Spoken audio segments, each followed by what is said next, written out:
مامۆستاجان هەموو کاتێکتان باش بە خێرن چاوم لێرەی من هەر لێرم هەموو ڕۆژێ ئێمە ئێرە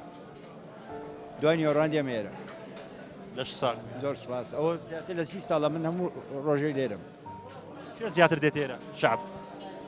هەموو کەسێکی تێت بە تایبەتی نووسەران زۆریان ئەیتی هونەرمەندانیان هونەرمەندان بە هەموو چمکەکانیەوە نووسەرانیش بە هەموو نوعەکان ویەن هەموو خەڵکیش ڕووی تێکە خەڵکی غەوارە دەروی شاریش ڕووی تێکات حەزەکەن چۆخ و چاخانەیەکی کەلتوری گازینێکی کەلتوری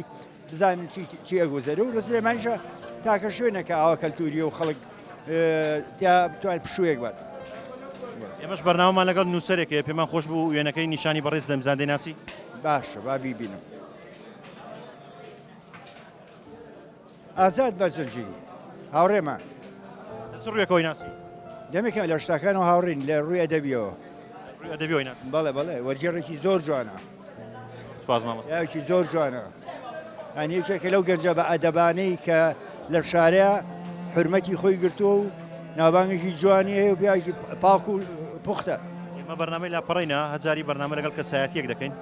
ئێستا وێنەیەکمان پێمان خۆش بوو نیشانی بەڕێز دەمزان دەیناسی بابزین ئەگەر ناسی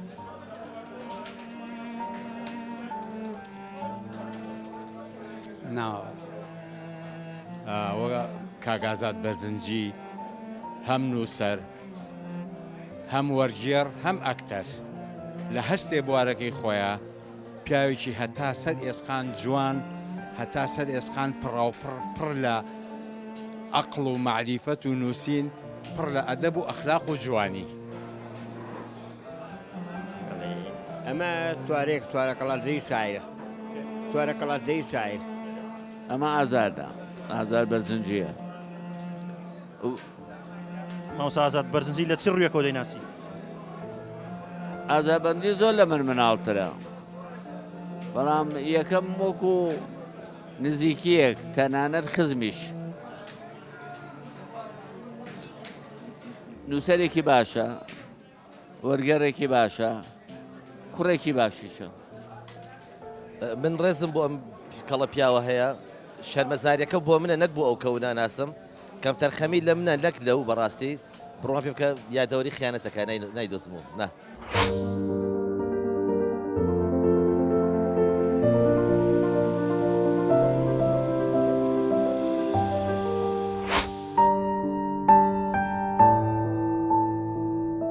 ئازاد عەبدولمحەممەد ناسراو بە مامۆستا ئازاد بەرزنجی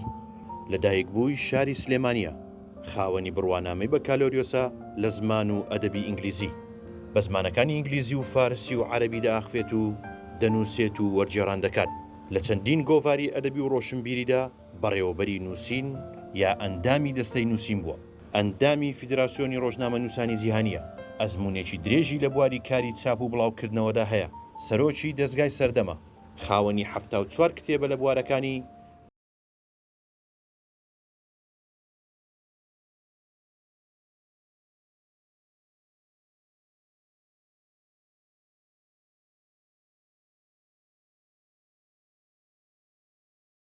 خۆشەویست دەم کاتتان باش خۆشحاڵین لە بەرنمەیەکەی لاپەڕە بە دیداری ئێوەی خۆشەویست شاد بووینەوە لاپەڕێم جارەمان گفتوگۆکردن دەبێت لەگەڵ نووسەر و وەرجێڕی بەتوانە و سەرۆکی دەستگای سەردەم مامۆستا ئازاد بەرزنجی مامۆستا گیان زۆر سپاس بۆم دەرفەتە کە بێمەت بەخشی و میوانی بەرنامەی لاپەڕەبووی سەرچاو بەخێر بێن کاک جەمال بەخێر بێن سەرچاو زۆر سپاس مامۆستا پێم خۆش بوو سەرتاوە پرسم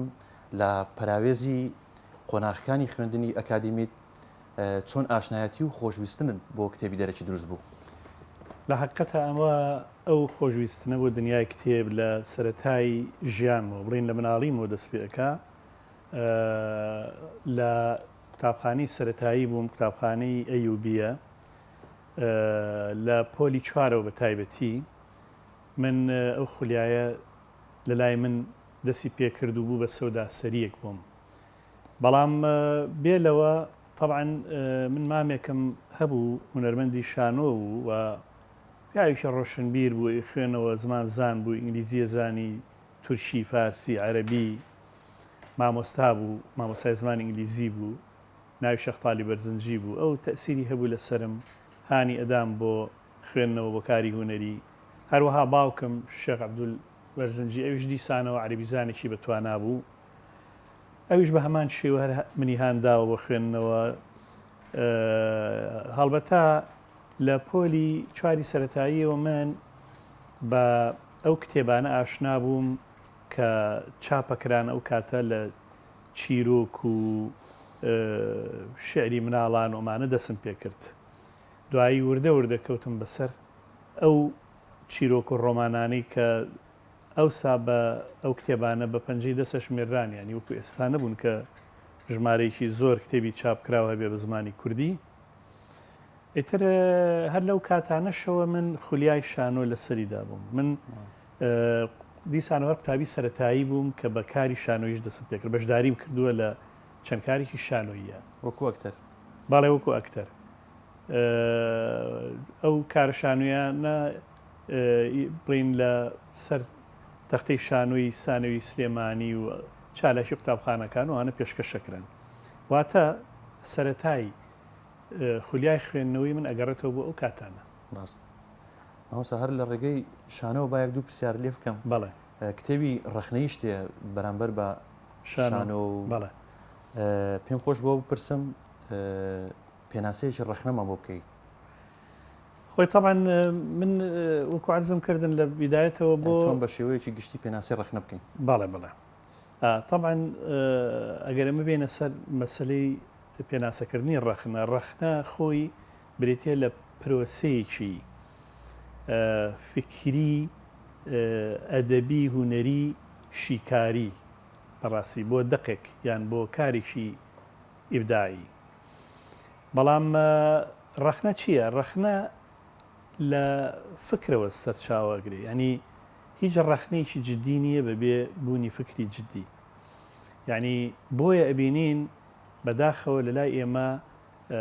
ئەم جۆرە ڕەخنەیە بوونی نیە خود بابڕین زۆر زۆر دەگمەنە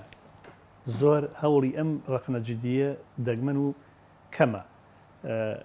چونکە بەڕاستی ئەو ڕەخنە نووسەی کە باگراوندێکی فکری و ڕۆشنبیری قوڵی نەبێ زەحمەتە بتوانێت کاریشە ڕەخنەی جددی بات بەدەسەوە و هەڵبەتە ڕەخنەش لە بوارێک و تا بوارێکی کە ئەگۆڕێ بەڵام لە هەموو حاڵەتێکی شار ڕەخنە ئەبێ بە دەربێ و دوور بێ لە مەسائلی میزاجی و شەخصی و ئەوانە چونکە ڕەخنە وەکوتم پرۆسەیەکی معریفی فکری ئەدەبی هونەریە بۆ هەڵسەنگاندن و شیکاری دقێک یان کارێکی ئیبداعی بەڵێ ئایا توانین بڵێن ئێمە وەکو نەتەوەی کورد ڕەخنەگیری جددیمان هەیە و ڕەخنەکانمان لە چوارچێوەی زانستیە دوور لە بنەما کەسەیەکان جا من ئێستا ئیشارەتم بەوە بەداخەوە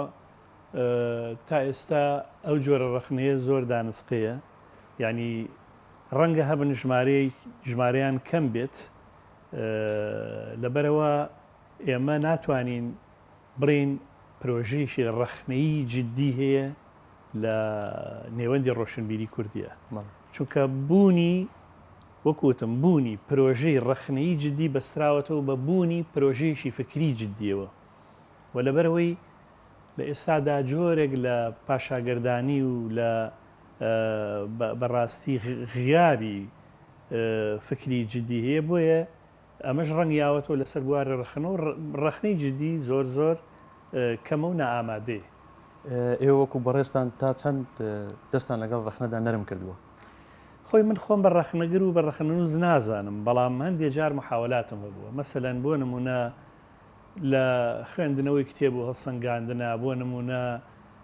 سەبارەت بە تایبەتی بەرامبەر سەبارەت بە کاری شانۆیی کۆمەڵی ڕەخنەم هەیە کە لە کتێبەکانە لە هەندێک لە کتێبەکانە بڵاو بوونەتەوە هەڵسەنگاندنی ئەو نمای شانە و ئەو دەقە ئەدەبی شانویانی کە نووسراون یاخود ئەو نمایشانی پێشکەش کراون لەسەر شانۆکانی کوردستان و بە تایبەتیش سلێمانی ماوەسە چۆن توانی وتانە هاوتەریب سەرکەوتوانە بڕۆن لەگەڵ هەرسێ ژانری فکر و ڕۆمان و چیرۆک ئەوە بەڕای من بەڕاستی پەیوەندی بە چۆنیەتی بایەخدانەکانی ئەو نووسرە ئەو ئەدیبە ئەو وەرژێڕەوە هەیە یعنی وەکو چۆن بۆ نمونە ئەبینین سینەماکارێ لە هەمان کاتا سینەماکارە لە هەمان کاتا شانۆ کارە لە هەمان کاتا مەیلی بۆ مۆسیقا هەیە لە هەمان کاتا محاولاتی سیناریۆ و نووسینی کاری ئەدەبی هەیە بەو شێوەیە منیش ئەم خۆشەویستیم دیسانەوە هەر لە مناڵەوە لەگەڵا بوو بۆ زۆربەی ژانرەکان یعنی وەکو عەرزم کردن بۆ شانۆ بۆ ڕۆمان خوێندنەوەی شعر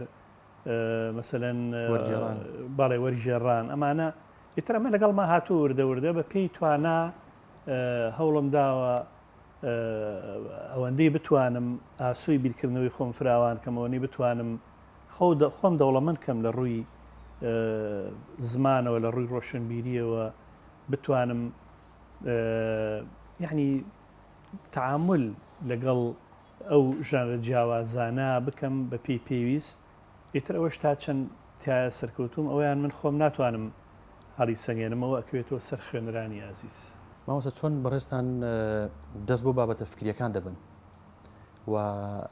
ئایا لەگەڵ خولیای خۆتان دەگونجێ یاخود کۆمەڵگە ناچارتان دەکات لەسەر فکر بنووسن یاخود کۆمەڵگەیشتان نەگەیشتەوە ئاستەی کە فکری پێ نەگەیشتووە چۆن بڵێن خۆی احتیماماتی فکری من لە سەرەتای گەنجێتیەوە دەستی پێ کردووە و ئەو کاتانە من بە بێ ڕێپیشاندەرێکی فکری یا مامۆستایەکی فکریەوانە دەسم ئایا ئەو کتێبە فەلسەفی و فکریانەی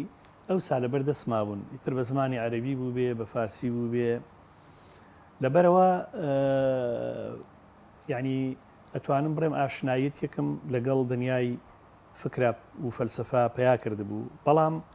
ڕەنگە خۆم لە قەرەی زۆر بڵین زۆر کتێبی فەلسەفی و فکری پسپۆڕانەش نەدابێ بۆ نمونە مەسەلە نێسە من لە بواری فکریە بڕین دوو کتێبی ئەلبەرکامەم تەرجەمە کردووە دیراساتم لەسەری نووسیوە بۆ لەبەرەوەی زۆربەی کارەکانیم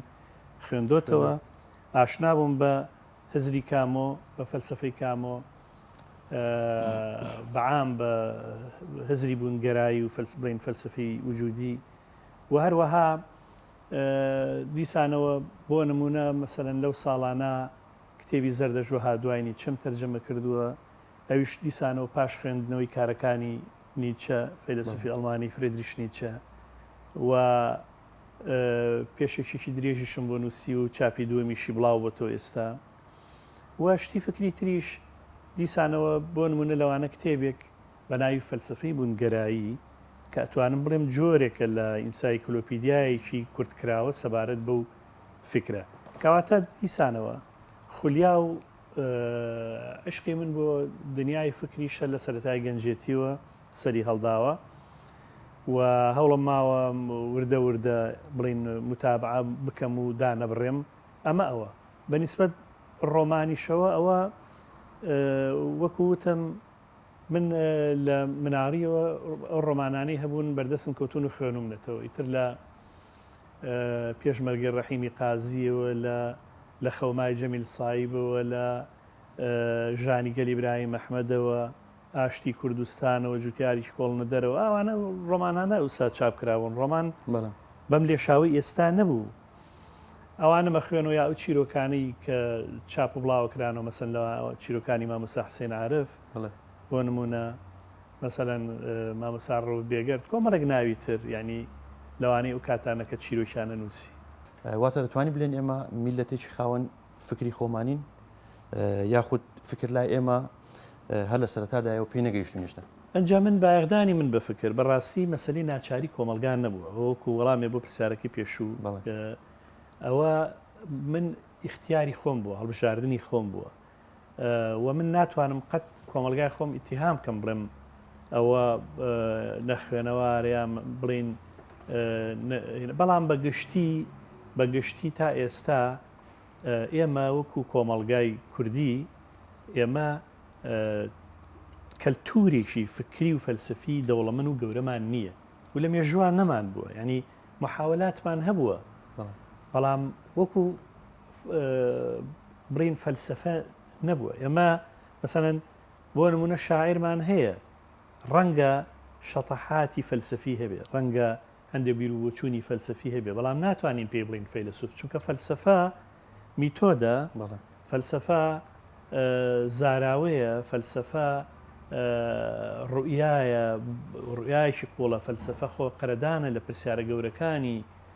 کەون و ژیان و بوون فەلسەفە بوارێکی تایبەتە کە بڵێن حقولی یا بواری یا کایی تایبەت بە خۆی هەیە مەسەلەن پرسیارەکان سەبارەت بە خوا سەبارەت بە ئەخلاق سەبارەت بە دین سەبارەت بە چاکە و خراپە سەبارەت بە جوانی ئەمانە پرسیارەکانی فەلسەفەن کە ئێمە یعنی ناتوانین بەڕاستی بە مانای فەلسەفە ئێمە فەیلسوفمان نەبوو بۆ شوێ ئەم ساڵانی دوایی هەندێ هەوڵ هەوڵی فکری و ئەوانە بۆ خۆقەرەدان لەم جۆرە پرسیارانە ئەتوانین بڵین بە هەندێک هەوڵی باشیان لە قەڵم بین ئەژینەوەکو توراسێکی فەلسەفی ئێمە خاوەن توراسێکی فەلسەفی نەبووین بەڕاستی ماوسا ڕۆمان دنیایەکی خەیاڵێکە پێشتر باست کرد ئایا هەموو کەس دەتوانێت ڕۆمان بنووسێت یاخود لە چۆ دەست پێ بکات سەرەتا کە بتوانین ڕۆمان بنووسێت ڕۆمان ژانرێکی ئەدەبی قوڵ و فراوانە ئێمە ئەگەر کورتە چیرۆک بە بڵین ژوورێک بزانین لە باڵەخانەیەەکە ئەوە ڕۆمان بریتێ لە باڵەخانەکە ڕۆمان پێویستی بە ڕۆشنبیریکی بەرفراوان هەیە لەلایەن نووسەرەوە ڕۆمان چونکە هەم هەڵگری بیرکردنەوەی فەلسەفیە پرسیاری فەلسەفی لەخۆ ئەگرێ هەم شارەزابوونە لە سایکۆلۆژیتی تاکە کەس و هەم برێتیە لە دید و بینین و ڕوئیا بۆ جیهان ینی جیهان بینی لەبەرەوە ئەوەی کە باگراوندێکی معرفی و ڕۆشنبیری گەورەی نەبێ زەحمەتە بتوانێت ڕۆمانێکی باش بنووسێ لەوانەیە هەندێک محاولات هەن بۆ ڕۆمان نووسین ینی ئەوانە بەڕاستی لەگەڵ ڕێزمان ناچنە خانەی کاری ڕۆمانی جددیەوە بەڵام هەڵبەتە هەندێک هەوڵی باشیشن کە ئێستا من لێرە نامێ ناوی یەکێک بێنم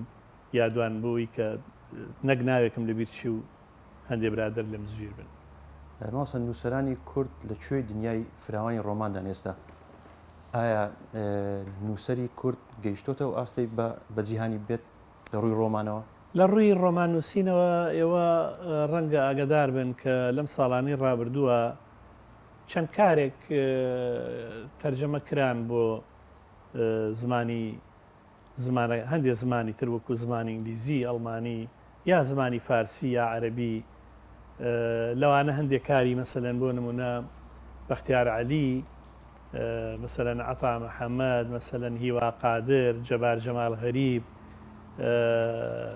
ئەمانە یعنی توانیویانە خوێنەری تر بە زمانی کەش بیان خوێنەوە و خوێنەری تر پیا بکەن بەڵام بە شێوەیەکی گشتی نەخێر تا ئێستا ئێمە ئەگەر بڵین وەکو ڕۆمانی کوردی کە بە تەواوەتی ناسێنرابێ بە خوێنەری غەیرە کورد نییە ینی دیسانەوە زۆر ژماریشی مەحدودە زۆر ماوسە بەشێک لەو ڕۆمانانەی کە جیهانین بەڕێزش بەشێکی زۆر دووەرجێڕاون کراون بە فلم ئایا بۆ ئەو بابەتانەی دەیخوێنینەوە ناو ڕۆمانەکان سوورە و دیدگایەکی جوان لە هزری ئێمە دروست دەبێت بەڵام ناو فیلمەکان نایبین نەقسی تێدایە هۆی چیەوە هۆکارەکە گەڕێتەوە بۆ جیاوازی نێوان ژانری ڕۆمان و هونەری سینەما هونەری سینەما زیاتر بە وێنە قسە ئەکا وێنەی بەرجەستەکراو وێنەی بەرجەستەکراو بەڵام ڕۆمان زیاتر بە وێنەی زهنی لەگەڵ خوێنەرە قسە ئەکا مەسەڵەن ڕۆمانێک کە ئەی خوێنیتەوە هەر فەردێ هەر تاکە کەسێ هەر خوێنەرێ کە خۆی ڕۆمانێک ئەخوێنێتەوە بە تەنیا خۆی و دنیای ڕۆمانەکە و خەیاڵ و زهنی خۆیەتی ئازادە چۆن تەسەوری کارەکتەرەکانەکە چۆن تەسەوری ئەتمۆسفێر و چۆن تەسەوری بۆ نمونە سەمایەکە کاکە باسەکرێت لە ڕۆمانەکە چۆن تەسەوری دیمەنێکە کاکە نووسەرەکە ڕۆمانوسەکە باسی ئەکا چۆن تەسەوری خۆشەویستیەکە کاکە نووسەرەکە ئاماژی پێیا لە ڕۆمانەکە یا حاڵەتێک لە حاڵەتەکانی ئازار چەشتنیان جوانی بینی بە هەر حاڵ ینی ئەمانە خوێنەر بە پێی توانای خەیاڵی بە پیتی خۆی خەیاڵی چەند بە پیتە فەرقەکە لە خوێنەرێکەوە بە خوێنەرێکی کە ئەم تەسەورە بەڵام لە سینەما تەحدید دەکرێت ینی مخرجەکە تەحدیدێکە لە ڕێی بڵین گرتەکان و لە ڕێی دیمەنەکانەوە تێڕوانین و باگراوندی خۆی ینی بۆ نمونە من نمونەیەکت بێنمەوە ئێستا ڕۆمانی زۆربا کازانزاکیس کە تۆ ڕۆمانەکە خوێنیتەوە بەڕاستی پڕە لە دیمەنی دەوڵەمەند پڕە لە دیمەنی وروژێنەر و ئەوانە بۆ خوێنەر لەوە کە وتم لە خوێنەرەوە بۆ خوێنەریش کە فڕکە بەڵام کە فیلمەکە بینی تەواو تۆ زۆربا بڵین بەرجەستە کراوە لە ئەنتۆنی کوینە لەوانەیە تۆ کە ڕۆمانەکە بخوێنی تۆ پێشەوەی فیلمەکە بینی تۆ لە کەسێکی ترە کەسێتیشی کە کارکتەری کا بەرجەستە بکەی بە شێوەیەکی تر بەرجەستە بکەی و کارکتەرە بەڵام تۆ کە تۆ فیلمەکە بینی ناتوانانی ئێوە بەرجەستە کراوە لە ئەکتەرێکا کە ناوی ئەنتۆنی کوینە ئەو دەوری زۆر بابینێ یا سەرۆکەکە یان مەسەلەن بۆ نمونە خۆشەویستی لە زەمەنی کۆلێرادا هی گابرێل گارسیا مارکیز ئەو ڕۆمانە پڕە لە دیمەنی سیحراوی و جوان و لە حەزاتی سیر و ئەفسوناوی کە فیلمەکە ئەبینی بەڕاستی هەستەکەی فیلمەکە قودرەتی ئەوەی نەبوو بە تەواوەتی هەموو ئەو سیحر و جوانی ڕۆمانەکە بەرجەستە بکە ئەمیش بەماشەوە باسی و تێڕوانینەی بەڕێستم کرد کە جگەلەوەی کە باس کرد کچەی پرتەقاڵیش بە هەمان شێوە ئێستا بۆ من هەندێک تێکستیەوەدە جوانی تێدایە دیمەن و سوورە لە بیری تۆ دروستەکە لە ڕاستی تۆ دروستەکە کەچی لە ناو فیلمەکەدا نییە بەڵێ زۆر ڕاستە ئەوەیە ناڵم جیاوازی نێوان ڕۆمان وەکو ژانرێکی ئەدەبی و سینەما وەکو هونەرێکی وێنەیی بەرجەستەکار ئەمە جیاوازەکەی ئەوسا پێم خۆش بەر لەوەی باسی دەستگای سەردەم بکەین پێم خۆش بوو ئەوە بپرسم دۆخی ڕۆژنامەگەری کوردی لە چ ئاسێکدا دەبینی ئێستا طبعاً دۆخی ڕۆژنامەگەری بەڕاستی گۆڕانکاری زۆری بەسەر هاتووە بە حکمی ئەوەی کە ئەم لێشاوی بڵین شۆڕشی تەکنۆلۆژی گۆڕانکاری زۆری بەسەر میدیا هێنا بە گشتی وە بواری ڕۆژنامەگەری وە بواری ڕاگەاندن جاران کە ئەم تەکنۆلۆژیای پەیوەندیە نەبوو ئەم تەکنۆلۆژیا دیجیتاڵیە نەبوو ڕۆژنامەکان گۆڤارەکان بە شێوەی وەرەقی دەرەچوون و بە مەحدودی لە شوێنێکا بڵاو ئەبوونەوە یان مەگەر ڕۆژنامەیە گۆڤارێ بنێردرایە بۆ نمونە بۆ کوردستان لێرە بڵاو وایەتەوە ئەجینا بە شێوەیەکی گشتی زۆر مەحدود بوو بەڵام ئێستا بەهۆی ئەو شۆڕشە تەکنۆلۆژی دیجیتاڵیەوە تۆ لە ئینتەرنێتە هەر ئاواکەی سایتی ئەو گۆڤارەیە ئەو ڕۆژنامەیە لێ ئەتوانی بە ڕۆژنامەکە بخوێنیتەوە یا گۆڤارەکە بخوێنیتەوە هەر ئەو ڕۆژەی کە دەرەچێت یەکسەر توانی بیخوێنیتەوە ئەمە وای کردو بۆ ڕانکاری زۆر بەسەر چۆنیەتی کارکردن لە ڕۆژنامەگەریە و کاری ڕۆژنامەگەری و ڕۆژنامەوانی بێنێ ئێمە ئەگەر بگەڕێنەوە بۆ ساڵانی نەوەتەکان بۆ نمونە ئەبینین چەندان گۆڤار و ڕۆژنامەی کوردی بە وەرەقی دەرەچوون ببوورەگە بگەڕێنەوە سەر ساڵانی هەشتاەکانی باڵێ بڵێ ئەوە دەدنووسی و باڵێ ئەو کاتانە ئەوە بێگومانەوە هیچی ئەوەی من جاری وا هەبوو ئێمە بڵێن ڕۆژنامەیە کە لە بەغا دەرەچوو یا گۆڤارێ دوایی مانگە بە ئێمە گەیشت ئەویش ئەگەر زوو بگەیشتایە یان مەسەلەن ئەوە ڕۆژنامە گۆڤاری ترەوەی دەرەوەی بڵین ئەم کوردستان و شاری خۆمان و یا عێراق و ئەوانە هەر نەئەگەیشتن چونکەوە هین نەبوو بێت ڕێگەیەک نەبوو بۆ گیان مەگەر بە پۆستی تایبەتی گۆڤار و کتێب ئەوانە دووە بهاتایە بەڵام ئێستا وەکوتم ئەم شۆش تەکنۆلۆژیە دیجیتاڵیە ئەوە ئەو کارانی ئاسان کردوتەوە ئەتوانی لە هەر کاتێکا بتەوێ بچیتە سەر ڕۆژنامەیە گۆڤارێک و هەر بابەتێکرد لامە بەس بێ هەر بوارێ بچی بخوێنیتەوە متابعی بکەی بۆیە من پێم وایە ئەمە گۆڕانکاریی زۆر ڕیشەیی دروست کرد لە بواری ڕۆژنامەگەری و کاری ڕۆژنامەوانیە و وەکو دەشی بینین لە کوردستانیشا بە هەمان شێوە لە سەدان گۆڤار و ڕۆژنامەوە ئێستا لە کوردستانە هاتوۆتە چەندانەیەک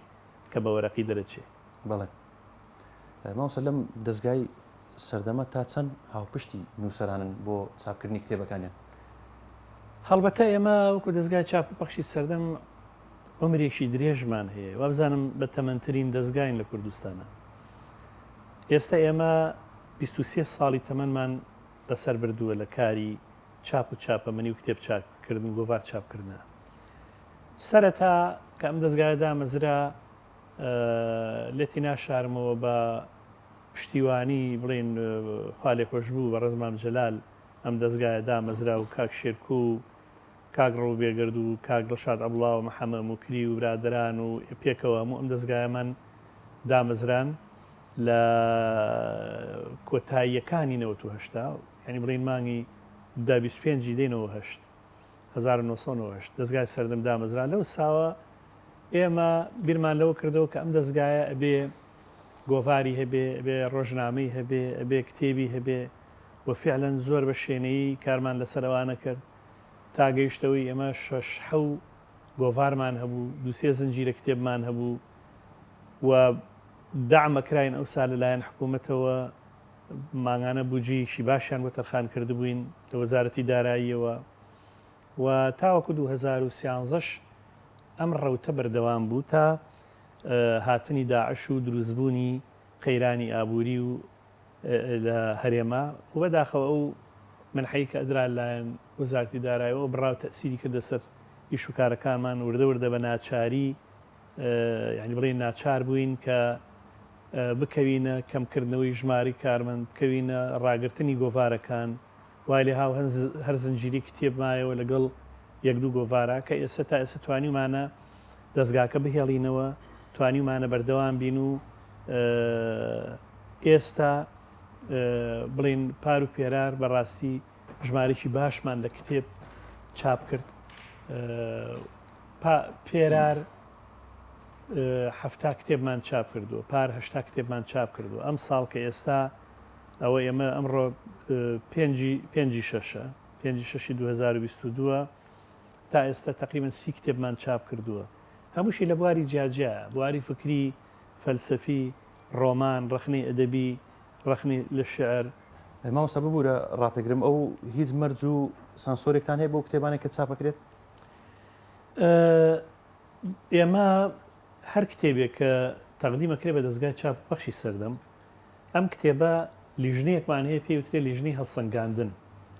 ئەم لیژنەی هەڵسەنگاندنە گەرچی هەندێک جار پەنابینە بەر دەرەوە چونکە مەرج نییە هەموو کتێبێک لێرە لە دەستگای سەردەما هەڵبسەنگێنرێ بە پێی اختصاص و بە پێی جۆری کتێبەکە یەکەم هەنگاو چییە هەڵسەنگاندنی کتێبەکەی لە ڕووی ناوەرۆکەوە ئایا ئەم کتێبە لەگەڵ سیاسەتی کەلتوری دەستگای سەردەما ئەبونجێ کە سیاسەتی دەستگای کەلتوری دەستگای سەردەمیش چییە؟ سیاسەتێکە بۆ بەڕاستی بە شارستانیکردن و بە مەدەنیکردنی کۆمەلگای کوردی خزمەتکردن بە مەفاهیمەکانی ئازادی و فەردانیت و فەردانیت بەمانە قوڵ و ئینسانیەکەی و هەروەها بڵاوکردنەوەی کەلتوری لێکبوردن برەودان بە فکری دیموکراسی مامۆستا ببوورە هەر لێرەوە ژماری سپاردنیانە دەنێ یاخود دەگەڕێتەوە سەر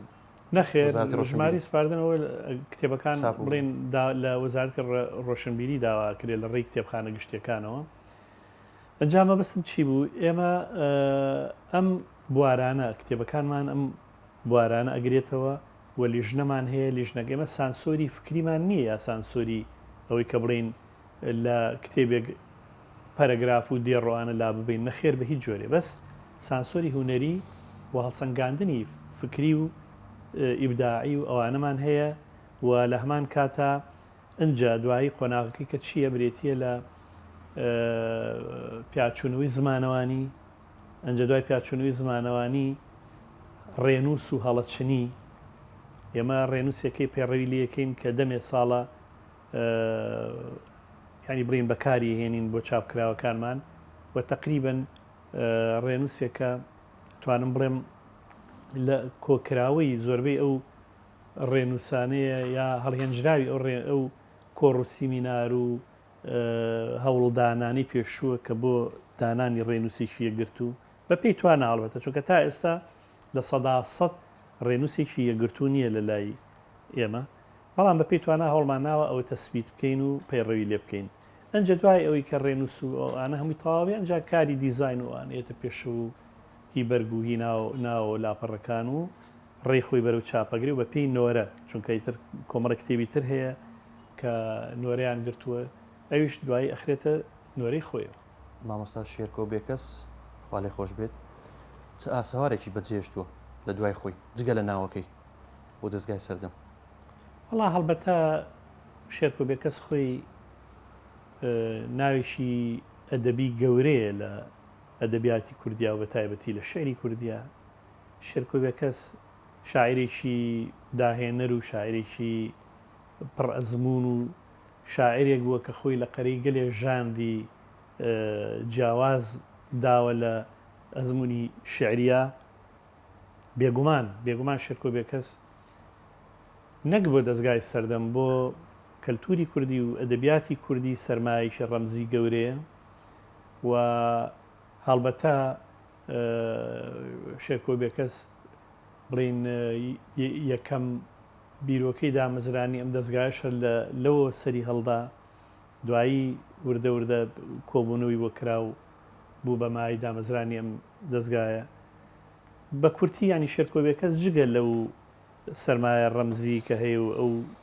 کارکتەر ئەدەبیە دیاری کە لە نەخشەی ئەدەبیاتی کوردیان جێی ناسڕێتەوە و بە زەحمەت جێی شاعر بێک جێی بگرێتەوە وەکو شاعرێکی نوێخواز و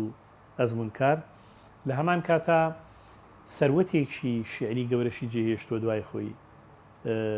کە خۆی لە دیوانەکانی ئابینێتەوە و لە هەموو ئەو ژانرە شعریە جیاوازانی کە نووسینی و داهێناوە. لە دوای مامۆستا شێرکۆ بێکەس تا چەند بەرەو پێش چووەم دەستگایە لە قۆناغە جیاجیەکانی تەمەنی. بەڵێ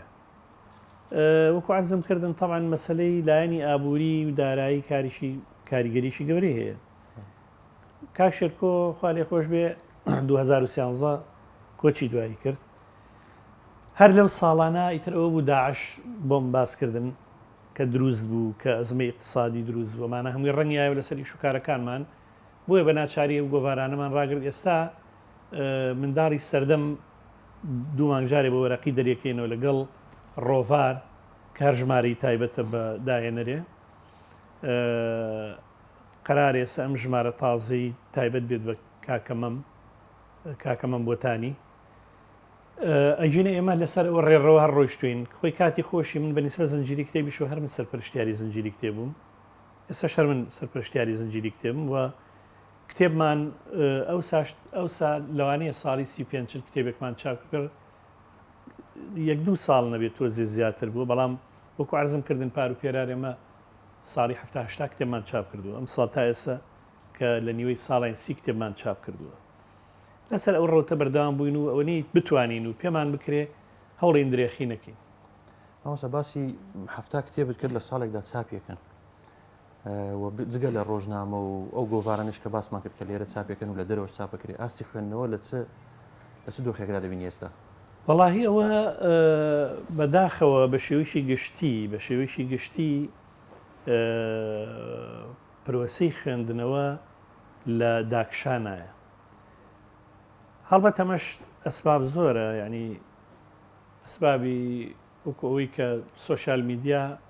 بە شێوەیەکی بەرفراوان هەژمونی هەیە بەسەر کاتی خەڵک و بیرکردنەوەی خەڵکە و بەداخەوە گەنجەکانمان بەشێکی زۆریان ئەوەندەی کاتەکانی خۆیان و ژیانی خۆیان بۆ سۆشیال میدیا تەرخانەکەن ئەوەندە بۆ خوێنەوە تەرخانی ناکەن. هەڵبەتە نوخوەیەکی کەم هەن من مەبەستم هەوەیان نییە بەڵام بە پێی پێویست نین. ئەمە تەئسیری هەبووە ئەو دۆخی نائومێدی کە ئەمڕۆ بەهۆی هەندێک سیاسەتەوە ینی هاتووەتە ئاراوە ئەوش وای لە خەڵک کردووە ئومێدی کەس بێ بە مەسەلەی ڕۆشنبیری و کتێب و چونکە خەڵکی لای ئێمەوە ڕاهاتوون وەکو ڕزگارکەرێک سەیری ڕۆشنبیر و ئەدیب و نووسەر بکەن کە خۆی ئەم تێڕوانی نەش خۆی قابلی گەنگەشە و مناقەشەیە بەڵام بە شێوکی گشتی ئەمانە سەبەب بوون بۆ دروستکردنی حاڵەتی ناومێدی لە لای خەڵکو و پشتکردنە کتێب و خوێندنەوە بەداخەوە لەبەرەوە ڕێژەی خوێنەر بەڵێ کەم بۆ تۆ لە چاو جارانە بڕاژ ناکەم بەشێکی زۆریان بچن بە دیجیتال کتێب بخوێنەوە ڕەنگە هەن بەڵام ڕێژێکی زۆر نییە بەڵام ئەمە شمولی هەموو کتێبەکانیش ناکە کتێبی وامان هەیە کە خوێنەری باش و خوێنەری زۆرە ئەو نووسەرانەی کە کتێب چاپ دەکەن بە تێڕوانینی بەڕێزت چۆن بیناسیێنن باشە کتێبەکەیان وەڵای ئەمە لە ڕێگەی سوۆسیال میدیاوە یاخود لە ڕێگەی مێزگرد و دانیشتنەوە ئەگەر هەر نووسەرێ هەر ئەدی بێ مەبەستی بێ بڵێن ڕیکلام بۆ کتێبی خۆی بکە و بانگەش بۆ کتێبی خۆی بکەوە ئەکەوێتەوە سەر قەنەعەتی خۆی بە شێوازی ئەو ڕیکلامە یعنی چونکە هەر نووسەر و هەر ینی ئوسلوبی خۆیە بۆ ناکرێ پەنابەرێتە بەرەو کەناڵانە بەڵام یەک ملاحەزەم هەیە ژەوەیە زۆر بەداخەوە هەندێک لەو کەناڵانە لەم کەناڵە سەتەلایەتانەی هەرێم بەداخەوە جاری وا هەیە بەرنامە بۆ هەندێک کتێبەکەن یان ڕێکلام بۆ هەندێک کتێبەکەن بەڕاستی کتێبەکان ئاستێکی نزمیان هەیە زۆر بەداخەوە کە لەوە ئەچێ کەسانی شارەزا لەو کەناڵانە کار نەکەن و کتێب نازنە بن بۆیە ئەو شتانە ئەکەن و ئەمەش تەسیریکی خراپی هەیە لەسەر خوێنەر و کۆمەڵگا هەز ناکەی نووسەرەکان خۆیان پراوێز خستووە و گۆشە گیر کردووە لە ماڵەوە و کتێبەکانت ناناسێن و کەسێکی نازانێت کتێبیان چاپ کردووە ئەکرێتەوە سەر تەبیعەتی ئەو نووسەر و ئەدیبە تۆ ناتوانانی زۆر لە زۆری نووسەرەکانی دەرناکەون و کەس شنیان ناسێ ئایا بۆ کەس نووسەر و ئەدیبەکان ناناسێ خۆی کێشەکە لەوایە بەڕاستی ئیشی نووسەر نووسینە خۆی ئەوەی کە پێویستە ئەوانە کەشف بکا و کوتمان چێە خوێنەری جددی و ناقید ڕخنە نووسی جددیە کە ئێمە هەردووشیمان کەمە ئەژینا خۆی ناکرێ نووسەر بچێ هەڵپە بکا و بە هەموو شێوەی بووە ڕێکلام بۆ خۆی بکا بڵێ من نووسەرم خەڵچینەوە نووسی و کتێبم نووسی و ئەمە بەڕاستی لە ئەخلاقیاتی نووسری جددی ئەم شتانە نییە یعنی من کاری خۆمەکەم ئیتر ئەوەی کە کێ خوێنێت و کێ ناخوێنێتەوە من ناتوانم بە زۆر وا لە خوێنەر بکەم کتێبی من بخوێنێتەوە خوێنەری جددی خۆی بە دوای کتێبی جددی ئاگەڕێ بەڕاستی خۆی بە دوای هەڵوەدای کتێبی جددیە من کە دەستم کردو بە خوێنەوە بەردەوام بووم لە خوێنەوە تا ئەم تەمەنەش خۆم ئێستا مەسەن کتێبێک لە بەغا بێ لە تاران بێ لە بەیروت بێ لە نازەم ئەوروپا بێ خۆم ئەنێرم خەڵک ڕائسپێرم کتێبەکەم بۆ بنێرن بە هەر شێوێک بێ بگاتە دەسم بەڵام ئەو لەبەردەستی شایەتی زۆر جار بایەخی پێ نایە کەواتە ئەمە پەیوەندی بەوەی خوێنەری جددی و خوێنەری هەڕەمەشیان نەبوونی خوێنەر پەیوەندی بەوە هەیە ئەوسا پێم خۆش بینە سەر باسی وەرجێڕان بەڵێ سەرەتای دەستپێکی وەرجێڕانت بەکام نووسەر سەرسام بووی کە کتێبەکەی وەرجێڕا و دەستداوە بواری وەرجێڕان خۆی من لە هەشتاکانە زیاتر لە بواری شانوە کاری وەرجێڕانمە کرد بۆ کۆمەڵی دەقی جیهانی و عەرەبی و ئەوانم تەرجەمە کردوون لە هەشتاکانە کە وەکو شانۆیی لە سەر تاختەی شانۆی سلێمانیان شارەکانی تر پێشکەش کراون بەڵام وەکو کتێبی چاپکراو لە دوای ڕاپەڕینەوە لە نەوەتەکانە یەکەم کتێبی چاپکراوم ڕۆمانی چاوەکانی بوو ڕۆمانی چاوەکانی پێش ڕاپەڕین تەرجەمەم کردبوو لە فارسیەوە بەڵام بواری چاپکردن و بڵاوکردنەوەی نەبوو تا ناوەڕاستی نەوەتەکان ئەو کاتە من بۆ یەکەم جار یەکەم کتێبم بە چاپکراوی بڵاو بووە کە برێتی بوو لە ڕۆمانی چاوەکانی بزورگی عەرەبی کە لە فارسیەوە کردبووم بە کوردی بوو تا ئێستا 14 جاریش چاپکراوەتەوە تەنیا بەڕێز وەرجێڕاوە کتێبەیە کەسای من لە نالم عەرزم کردی من پێش ڕاپەڕینەوە کتێبم تەرجەمە کردووە و لە ناوەڕاستی نەوەتەکانە چاپکراوە تا ئێستا 14 جار چاپکراوەتەوە ئیتر ئەگەر وتیان کەسێکی کە تەرجەمەی کردو بە ناویی خوازراوە ئیتر ئەوە نازانمەوە کەوێتەوە سەر خوێنەرین ئایا و تەرجەمێ چۆنە چۆنیە من حەز ناکەم بە هیچ شێوەیە قسەی لەسەر بکەم چونکەوە خوێنەر خۆی و هینی خۆی ینی ئەوسا وەرجێڕان تۆزێک قورسە ئایا تۆ چەند ڕازیت لە وەرجێڕانی ئێستا و وەرجێڕێکی زۆر پەیدا بوون لە گۆڕەپانەکە وڵایەوەڵێ هەر کەسێ هات و وتی من عاشقم باوەڕ نەکەی تا لەسەر نیشانی زەخمی مارانگاز تا لەسەر سینەی نیشانی زەخمی مارانگاز نەبێ هەر کەسێ هات و وتی من نووسەرم من وەرژێڕم هەر کەس شتێکی نووسیە کەس شتێکی وەرجێڕا بەوە نەبێ بە نووسەر نەبێ بە وەرجێڕ دوجار لە هەموو دنیا شاونا هەموو کۆمەلگایەکی شاوایە لە سەردەمی نالیە لەوانەیە دەیان شاعیر هەبوو بن بەڵام نالی ئەمێنێتەوە وانە لە سەردەمی گۆرانە چەنەها شاعیر هەبوون بەڵام ڕەنگە گۆران متەمەیزتر بوو بێتیانە لە هەوایە بۆ شێوەیە لەبەرەوەی ئەمە ئەمڕۆ کە سەیری حرەکەی وەرجێڕانەکەین لە کوردستانە بەگشتی حرەکەی نووسینیش تەلیفیش نەکرد وەرجێڕان بەداخەوە جۆرێک لە پاشاگردانی جۆرێک لە فەوزا ئەبینین یعنی لەبەرەوەی شوێن و بنکەی چاپ و بڵاوکردنەوە ئێساوەنە زۆر بووە هەر کەسە هەڵەسێ ینی دوکانیشی ئیسینساخی هی کتێب چاپەکە لەبەرەوە ئەو جۆرە سانسۆرە نییە لەسەر کوالیتی کتێب لەسەر ناواخنی کتێب لە ڕووی فکری لە ڕووی ئیبداعی و لە ڕووی ئاستی جدیبوونیەوە بۆیە ئەبینی نەوەی لە فەوزا و بێسەروبەری هەیە و بەداخەوە بۆیە ئەبینی کتێبخانەکان پڕ بوون لە کۆمەڵێک کتێب کە بەشێکی ئەتوانم بڵێم وەکو ژەهر وایە دەرخواردی ئینسان دەکرێت خوێنەردرێ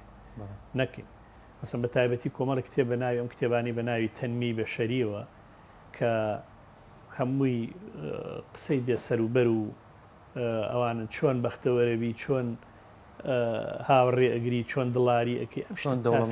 چۆن ئەم شتە تافیه و بێمەعنایانە بەڕاستی ئەمە زۆر خەتەرە بۆ سەرقافەتی جدی و بۆ سەر بیرکردنەوەی گەنجان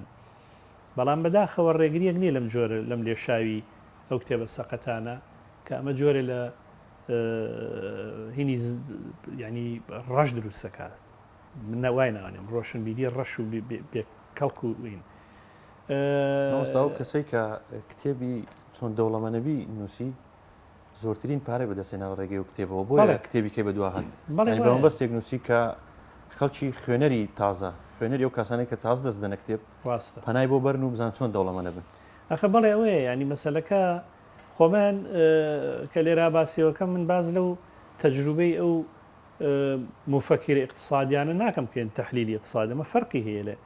بەڵام کتێبی بازاڕی وەکو ئەو نمونانەی کە ئیشارەتم پێیان ئەمانە بەڕاستی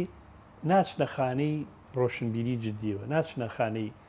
داهێنانەوە ناچنە خانەی کارکردن بۆ فکر و ڕۆشنکردنەوەی عەقڵ و هزری خوێنەر و خەڵکەوە مامۆستا بەڕێزت چۆن دەست پێ دەکەی سەرەتا بەکارێکی وەرجێڕان بۆ کتێبێک وەڵاهی ئەمە تەمانم پرسیارە وەڵامدانەوەی ڕەنگە ئاسان نەبێ من بەس بە کورتی ئەمێ ئەوە بڵێم بۆ نمونە من کە ڕۆمانێک تەرجمە ئەەکەم پێشوەخت لەوانەیە 15 ڕۆمانێکم خوێن بێتەوە هیچیان سەرنجم ڕایکێشێ کە سەرنجم ڕاکشێ بە وردیە خوێنمەوە کە ئەزانم لەگەڵ دید و بۆچوون و زەوق و سەلیقی منە یەکە گرێتەوە ئەو سابڕیارم لەسەرەوەی کە تەرجەمەی بکەم و ئیتر دوای دوسێ جار خوێنەوە دەسەکەم بە وەرجێڕانی ڕەچاوی خوێنەری چەکەی بۆ بە کوردیکردنی ڕۆمانەکە لەبەرەوەی من بۆ خۆم هەستەکەم بۆ خۆم ئەندامێکم کۆمەلگایم خۆم لە ناوم کۆمەلگای ژیاوم خۆم ئازار و کێشەکانم کۆمەلگایە ئەزانم چی ئینسانی خۆمان کێشەکانی چین معاناتەکانی چین عەزابەکانی چین خەون و دید و شکست و ئەوانەی چین هەڵبەتە دیارە ئەمانە هەمووی ڕەنگاتەوە لە هەڵبژاردنەکەمان لە چۆنیتی اختیارەکەمە بۆچی لە 15 ڕۆمانە من ڕۆمانی اختیارەکەم هەڵبەتە دیارە ئەمە پەیوەندی هەیە بەوانەشەوە ئێستا بۆ نمونە بەشێ لە سەرکەوتنی یا زۆر چابوونەوەی ڕۆمانی چاوەکانی یەکێ لە هۆکارانەوە بۆ کە خوێنەرانێکی زۆر خۆیان بڵین لە پاڵەوانەکە بینیوەتەوە یاخود ئیتر چژن بێت پیا و بێ لە ماکانە خۆی بینیوەتەوە ژن بوو بێ لە فەرەنگیس بەم شێوەیە کارەکە و بەڵێ ماکان ماکانەوە دیارە حتمما ئەوانە هەمووی تەسیری خۆیان هەیە کاک جەمال مامۆستا ببوورێ ئێمە گەیشتە بڕگەکانی کۆتایی بەرنامەکەمان ئەگەر شتێکت ما بێ بەڕێزت باسمان نەکرد بێت و جگەلەوە زۆر سوپاس دەکەین کە ئامادە بووی دووبارە لە بەرنامەکەمان ناتوانین ئێمە بە بەرنمەیەک و دوو بەرنامە ئەزمون و پێنووسی بەڕێزت بخینە ڕوو لە بەرنمێکیەوە بەڵام پێم خۆش بۆ شتێکت ماوێ بمان باسکەی سپاسکەین. زۆر سپاس کاک جەمال. وەڵام من تەنها هەرەوە ناڵێم بەڕاستی مەسلەی خوێندنەوە پرۆسێکی زۆر گرنگە لە ژیانی ئینسانە. من زۆر بە گرنگی ئەزانم هەر لە مامۆستاوە هەر لە باوکان و دایکانەوە ڕێنمایی مناڵەکانیان قوتابی خوێندکارەکانیان بکەن بۆ خوێندنەوە، چونکە لەڕێی خوێندنەوە ئینسان زیاتر ئاشنا ئەبێ بە دنیا بە کێشەکانی خۆی، زیاتر خۆی ئەناسێ، زیاتر بیری ڕۆشنە بێتەوە. ئەمە ئەوە و حەزیشم کرد ئیشارەت بۆش بم. ئێستا من یەک دوو کاری تازەم لە بەردەستان یەکشانم تەواو کردووە کە کتێبێکە بە ناوی کتێبە نەفرەت لێکراوەکان. ئەوە ڕەنگە لە کۆتایی مانگی حوتایە لە مانگی هەشتا چاپ ببێ. کتێبێکە سەبارەت بە ئەو بیرمەند و ئەو نووسەرە گەورانی کە کۆمەڵە کتێبیان نووسیوە لە سەردەمی خۆیانە بەرەوە ڕووی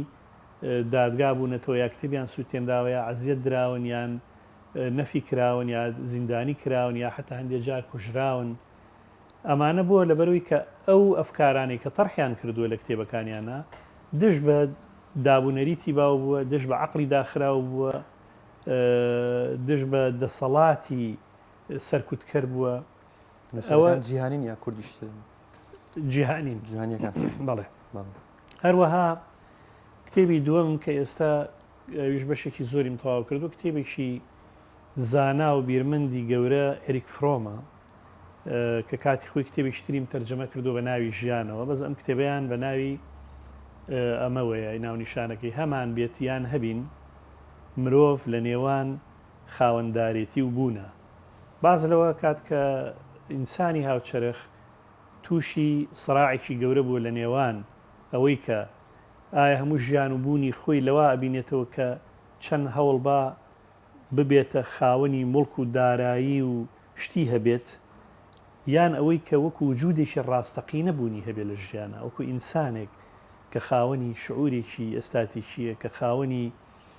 ڕۆحێکی زیندووە، کە خاوەنی چالاکی زیندووە، پێویستە ئەو پەیوەندیە زیندووە لەگەڵ کۆمەلگا، لەگەڵ سروشتە، لەگەڵ ئینسانەکانە، لەگەڵ کارە جوانەکانە دروست بکاتەوە. لەبەرەوە ئەوەش کتێبێکی گرنگە بەڕاستی بۆ خوێنەری ئێمە. دەست خۆشەوەستا خەزانەیەکی بۆمان زۆر جێشانازی. زۆر سپاس کاک جەمالی. مامۆستا بگەیشتی بەرنامەکەمانەوەیە کە کتێبێک بە دیاری بدەین بەڕێزت ڕۆمانێکە عەشق و یاخی. بەڵێ مامۆستا خەندە عەبدوڕەحمانە. باشە زۆر سپاس. سپاس بۆ ئێوە و بۆ بەڕێزیشیان. سپاستانەکەم.